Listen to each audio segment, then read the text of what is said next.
Hey everybody, what is going on? I hope you guys are all doing well and welcome to another tutorial video. In this video, I'm going to be showing you guys how you can set up your payment method on your Squarespace site. So let's get right into it. Now, the payment method is of course used to pay for any features on your site, whether that be a subscription for your site type or if it's a domain, completely dependent on what you're using, but the method is the same for all of these. Now, to set up your payment method, you can do that from the dashboard or you can do it from a site. I'll just add it to the site, so let's get right into it. What we're going to do is we're going to go into settings, and we're going to go into billing, which is the second from the bottom option.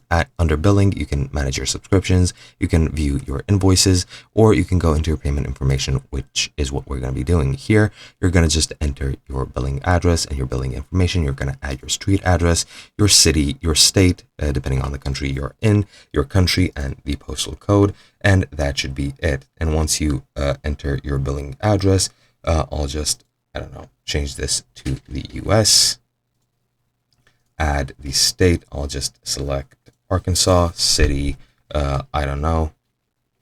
Budapest. I really don't know if there is a town called Budapest in Arkansas. Address, John Lennon Street 1.